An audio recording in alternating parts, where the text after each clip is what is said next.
Главное различие между обычным человеком и воином в том, что воин принимает все как вызов, тогда как обычный человек принимает все как благословение или проклятие. Чтобы стать человеком знания, нужно быть воином, а не ныть как ребенок. Человек должен прилагать усилия без отказа, без жалоб, без дрожи, только чтобы понять, что ничего не имеет значения. В 1960 году Карлос Кастанеда отправляется в путешествие, которое кардинально изменит его восприятие реальности, какой он ее знал. Изученное он описывает в серии книг, которые были проданы в 8 миллионов экземпляров по всему миру и опубликованы на 17 различных языках. В них он рассказывает о учении Дона Хуана Матоса, индейца, который с помощью использования специальных галлюциногенных растений и строгой дисциплины показывает Кастанеде, что реальность — это субъективный опыт, сильно, если не полностью, зависящий от наших восприятий и убеждений. Каков путь познания, о котором рассказывает Карлос Кастанеда? Как достичь и погрузиться в это трансцендентное состояние и, возможно, встретиться с Мескалита, следуя учениям Дона Хуана? Какие враги ожидают нас на пути познания и что оно нам дает? Все это, когда мы, наконец, задаем вопрос о нашем собственном существовании. Все это и многое другое в долгожданном эпизоде о Доне Хуане и Карлосе Кастанеде в скрытой реальности. Добро пожаловать! Спасибо, что снова с нами! В начале 60-х годов прошлого века Карлос Кастанеда был студентом антропологии в Калифорнийском университете и путешествовал, чтобы собирать информацию о целебных растениях, которые использовали индейцы в этом районе. Пока он ждет автобус на остановке в Аризоне, он встречает седого индейца по имени Хуан, который из племени Яки в Сонора, Мексика, а люди называют его Бруха, что можно перевести как «маг».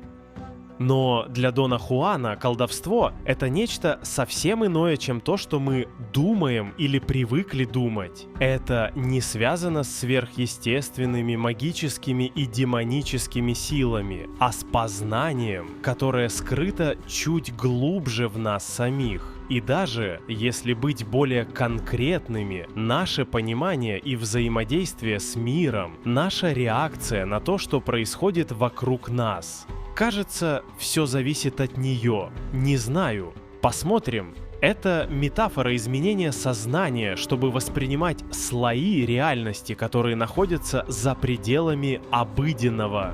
Дон Хуан рассказывает, что знание, которое он имеет, он получил от своего наставника, которого называли Диаблеро. Тайное знание передавалось из поколения в поколение веками и берет начало еще от известных тольтеков. Спустя год развивающейся дружбы Дон Хуан выбирает Карлоса в качестве своего ученика, чтобы передать ему свои знания, предупреждая его, что, получая знания, он берет на себя очень серьезное обязательство, и что обучение — это трудность, которую многие могут начать, но немногие могут полностью преодолеть.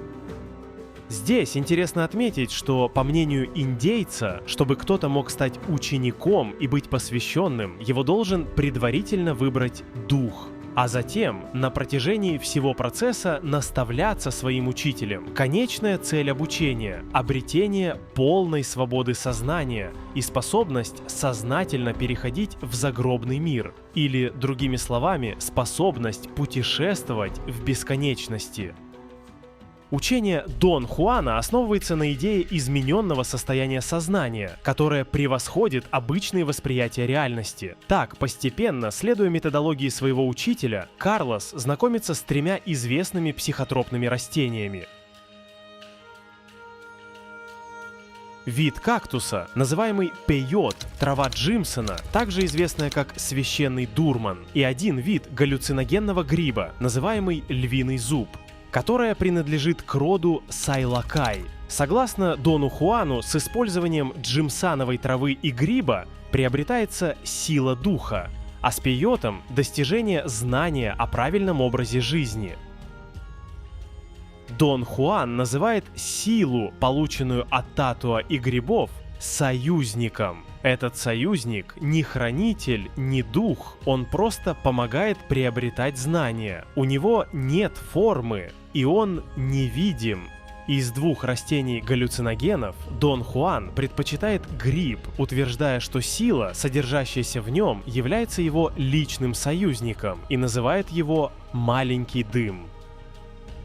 Основное в системе верований Дон Хуана состоит в том, что состояния осознания, созданные путем поглощения каждого из этих трех растений, не просто случайные галлюцинации, а конкретные, хоть и необычные аспекты реальности повседневной жизни. Скорее рассматриваются как порталы к более глубоким истинам и реальностям. А Дон Хуан относится к этим состояниям необычной реальности, не используя фразу «как будто реальные», а «совсем реальные». По его мнению, использование этих растений важно, потому что он говорит, что обучение достигается через опыт. Он считает, что истинное знание приходит из непосредственного опыта, который часто невозможно описать на знакомом нам языке. Теперь, почему это так? Ну, проще говоря, потому что у нас слишком много фильтров, слишком много больших систем убеждений, связанных как одна большая паутина в нашем уме, которые мешают нам принять возможность того, что наша реальность не единственная. Мы не принимаем это, даже когда это доказано. Что происходит, когда кто-то просто нам это показывает? Даже если мы открыты к этим знаниям, будет гораздо труднее в конечном итоге их понять, если просто выучим, чем если испытаем. Это говорю вам из личного опыта, потому что И я тоже не верила в некоторые вещи, но в какой-то момент, когда человек готов попробовать разные способы, методы, назовем их так, или просто разные трасти каким-то образом к одной и той же информации, будь то регрессия, будь то выход из тела, будь то ченнелинг, в какой-то момент медитация, в какой-то момент со временем ты просто понимаешь, что это. И до один большой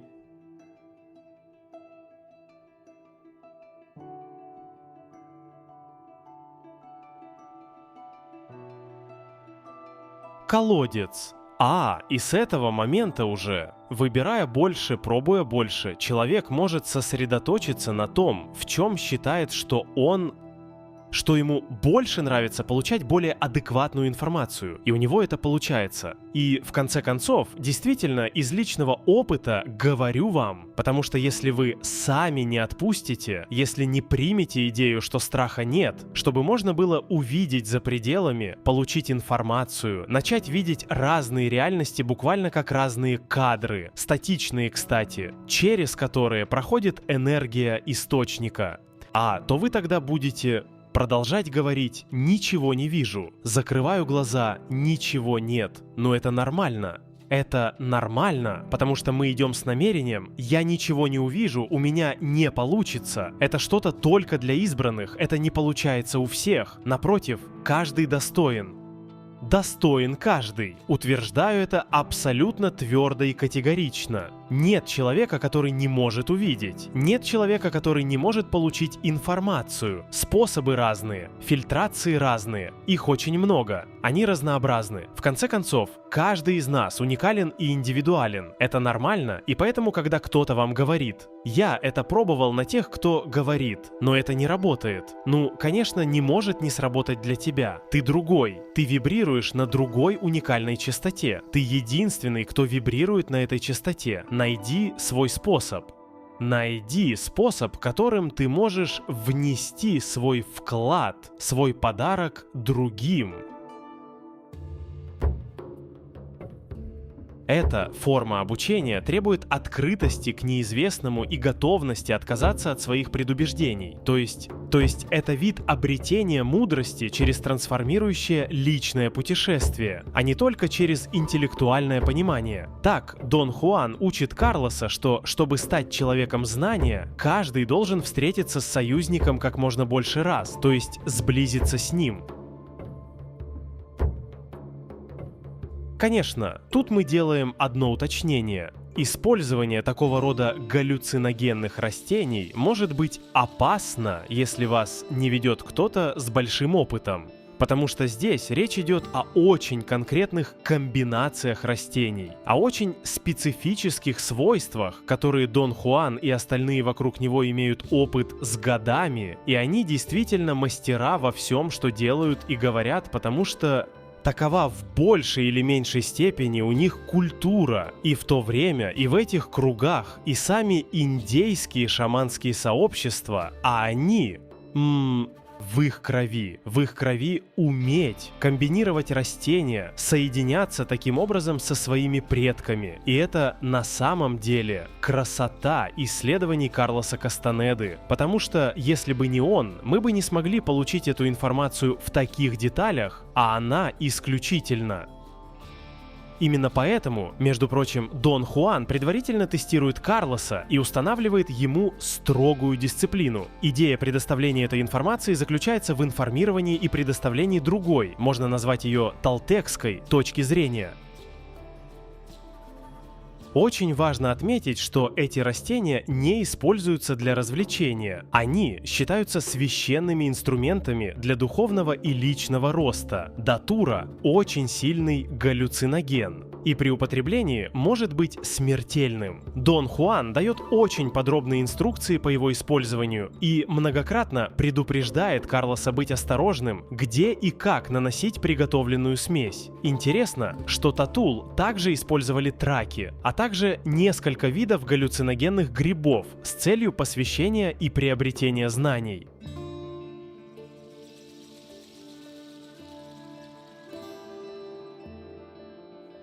Первое растение, которое Карлос принимает, это пейот, которое содержит мескалин. Пейот вызывает у него сильные судороги и удушье, но, несмотря на это, он встречает светящуюся черную собаку, о которой Дон Хуан уверяет, что это мескалита с редким проявлением игривости. Почти все время в книге говорится о мескалито. Но что стоит за этим именем, по мнению индейских шаманов? Мескалита не похож на союзников, и его нельзя манипулировать. Он символизирует глубокую связь между природным миром и духовным сознанием. И иллюстрирует веру в то, что растения и природные элементы обладают собственными мудростью и сознанием, играющими решающую роль в духовном путешествии и личностном развитии тех, кто ищет знания на этом уникальном пути. Мескалито изображен не просто как галлюциногенный эффект от кактуса пейот, но как чувствительное, могущественное духовное существо. Эта точка зрения глубоко укоренена в местных традициях Мексики и юго-западных Соединенных Штатов, где пейот использовался в духовных и ритуальных практиках на протяжении веков.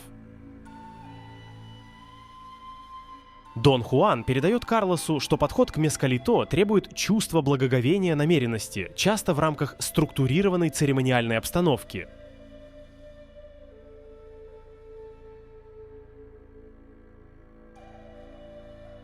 Мескалито представлен как воплощение мудрости и источник учения и почитается как духовный наставник и защитник, предлагая глубокие прозрения и уроки тем, кто взаимодействует с ним.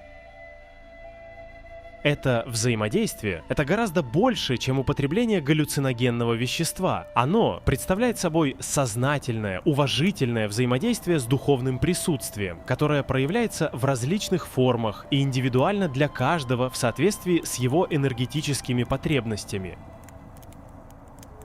Одна оговорка: все всегда относительно человека и специфично для него и его наибольшей необходимости, учитывая его уникальность, как мы сказали, и в соответствии с его конкретным пониманием определенных вещей и, соответственно, и путь, который он выбрал, чтобы стремиться к своему росту. У каждого свои собственные часы, свой собственный компас. Мы не можем сравнивать себя с другими. Это невозможно, это неуместно.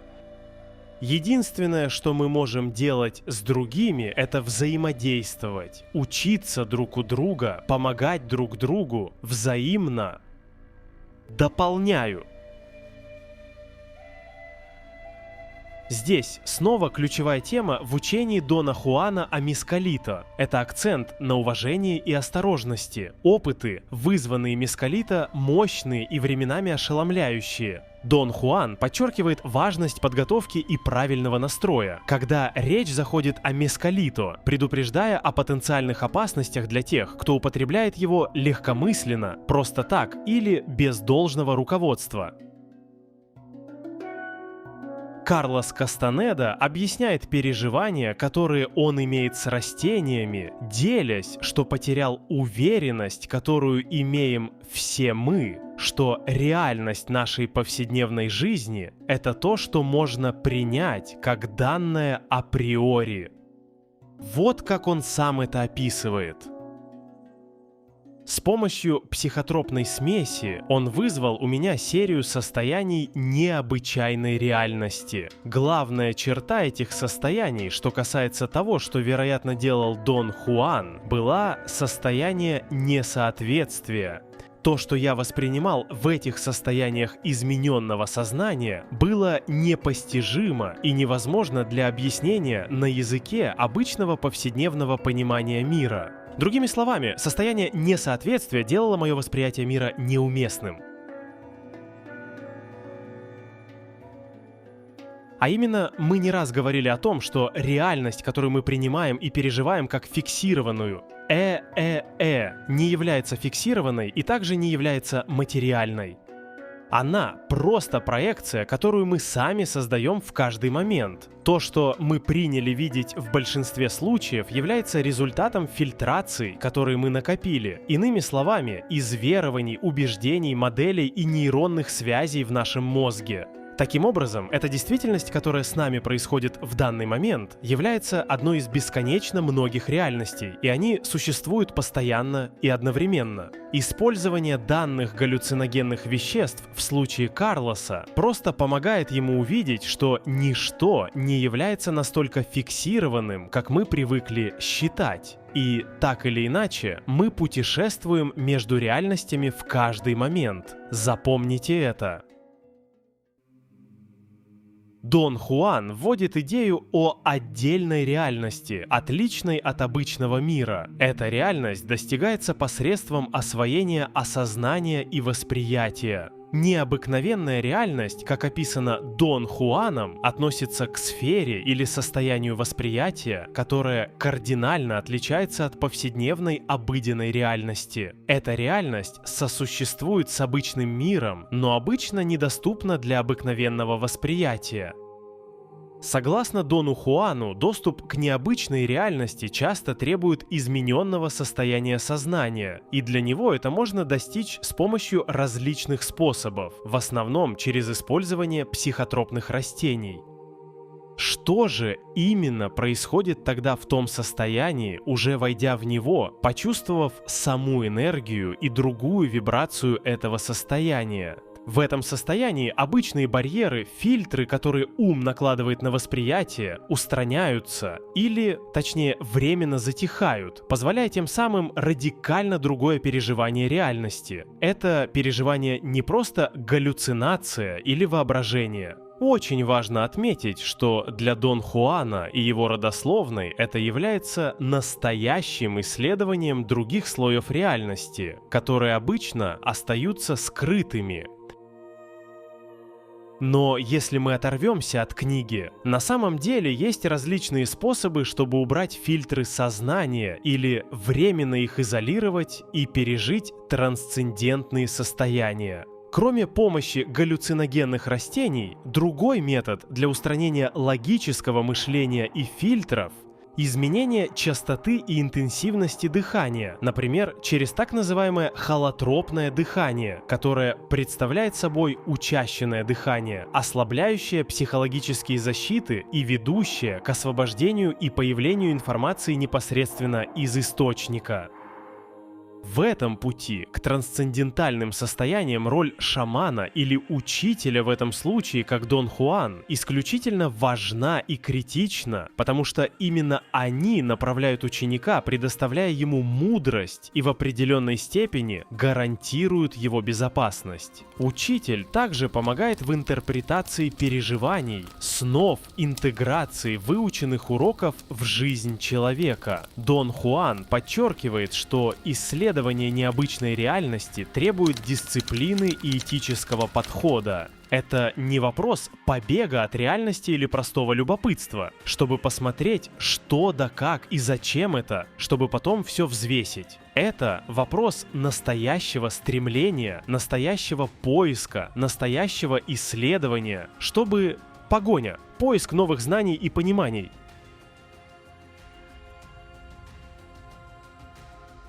После своего первого обучения, описанного в книге «Учение Дона Хуана», Карлос рассказывает, как ощущал себя истощенным от всего опыта и на несколько лет отошел, после чего вернулся. Кастанеда описывает в «Колесе времени» шамана из Мексики, как Дон Хуан говорит ему, что причиной испуга и прерывания было то, что он ощущает себя слишком важным. Чувство важности делает человека тяжелым, неуклюжим и тщеславным. Чтобы стать человеком знания, нужно быть легким и подвижным. Собственная значимость – наш самый большой враг. Подумай об этом. То, что нас ослабляет – это ощущение обиды на поступки и злодеяния наших ближних. Наша собственная значимость требует, чтобы мы проводили большую часть нашей жизни, обижаясь на кого-то.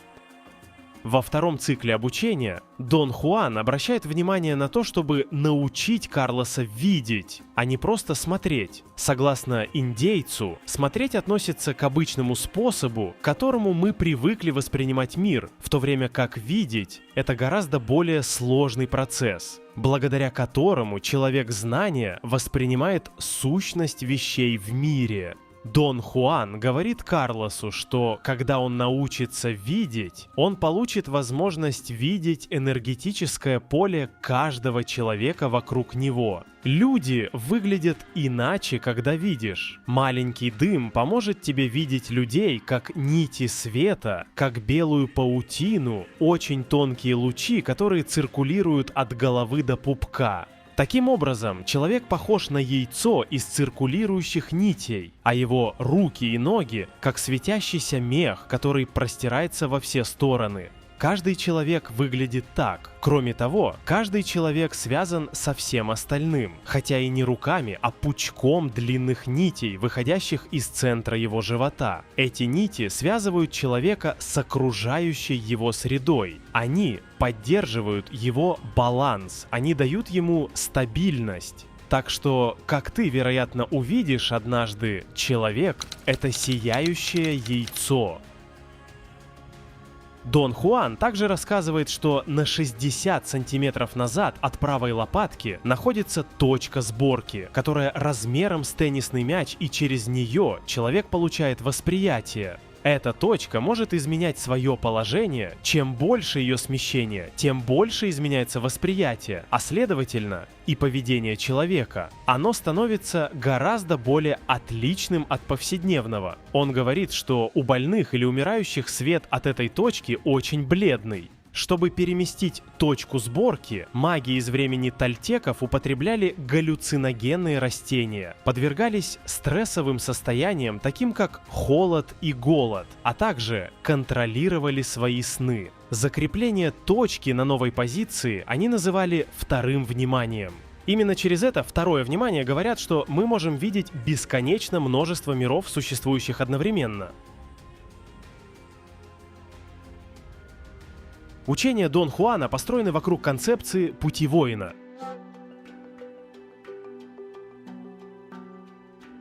Этот путь не просто путешествие, а образ жизни, требующий дисциплины, мужества и открытого ума. Чтобы встать на путь воина, человек должен своего рода отказаться от своей личной истории, прошлых переживаний, социальных условий, которые формируют его идентичность. Только таким образом мы обретаем свободу. Все, что у нас есть, как созданный образ о себе, это иллюзия. Не существует. В каждый момент мы — новая версия, в новой реальности, в новом мире. Новые люди. Тишина и наблюдение также являются ключевыми практиками на пути к знанию.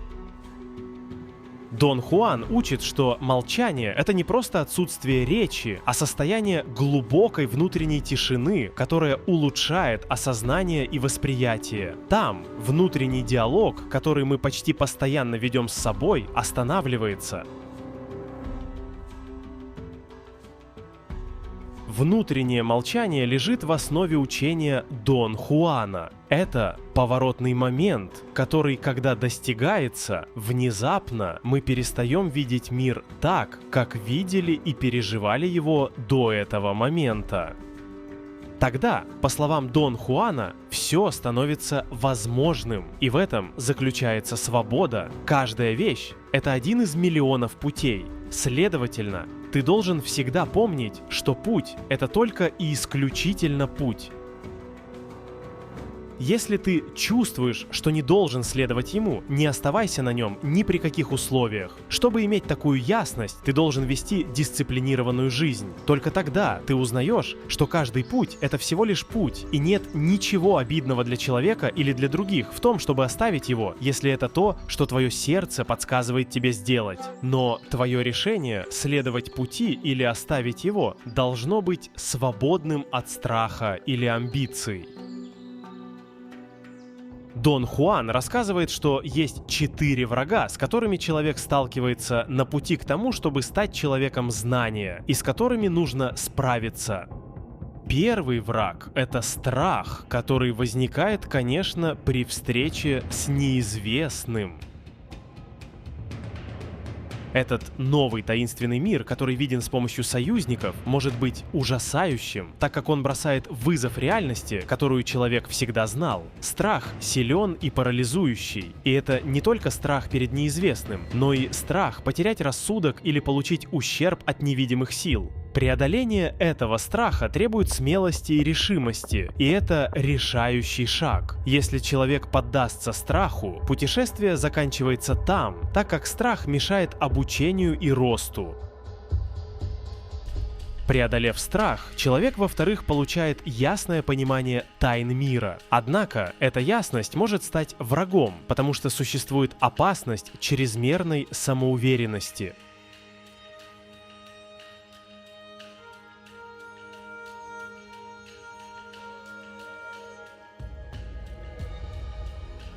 Человек может поверить, что разгадал все тайны и понял все секреты, и таким образом закрыться для дальнейшего обучения. Это может привести и к недооценке опасностей, которые еще подстерегают. Чтобы преодолеть этого врага, человек должен оставаться смиренным и понимать, что ясность должна служить как инструмент для видения и правильных действий, а не как цель сама по себе.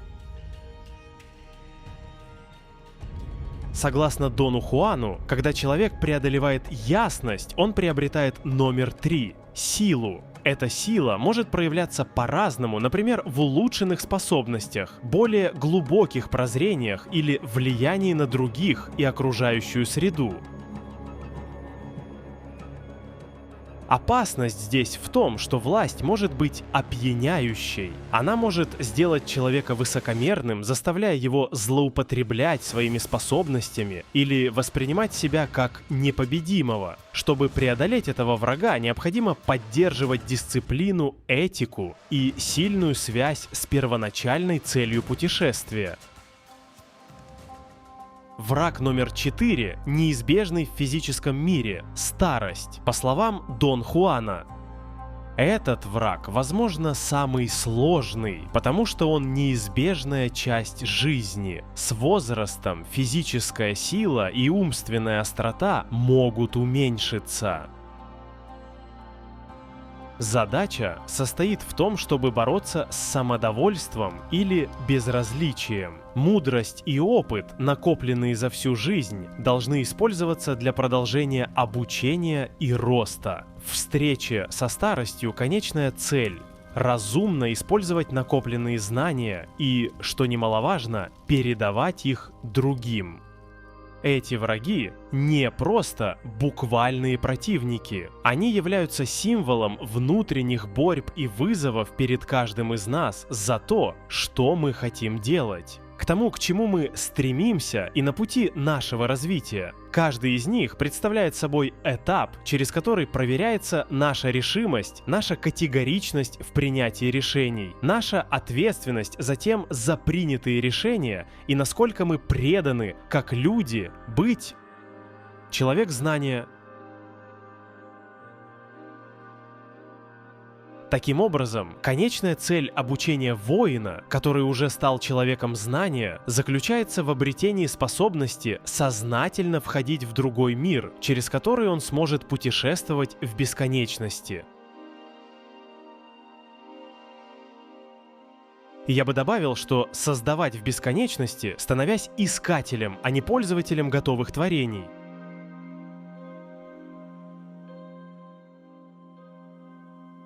Превратиться в категорично выражающий себя через действие человек или чейувек.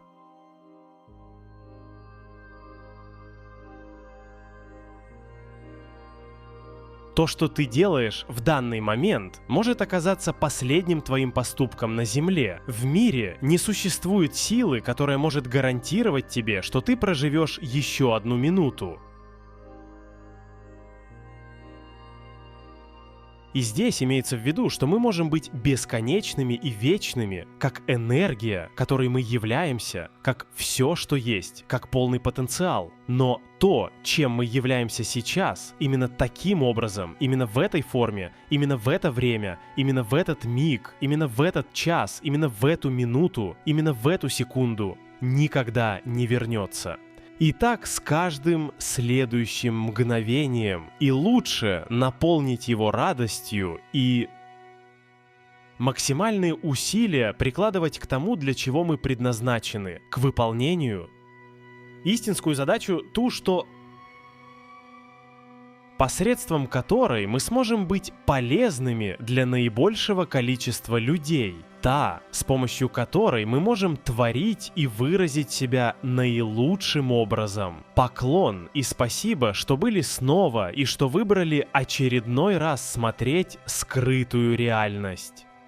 Меня и то, что мы создали снова с командой, спасибо вам, что выбираете продолжать меняться, как бы сложно и медленно на моменты это ни было для каждого из вас. Для меня это истинное удовольствие, и я рад, что мы можем продолжать это делать, и совсем скоро еще одним новым способом с новыми вещами. Но пока на этом все. Еще раз спасибо вам, совершенно серьезно, вы очень добры.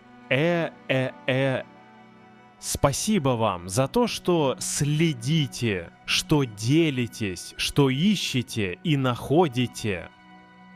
Желаю вам всем прекрасного вечера и до встречи через мгновение.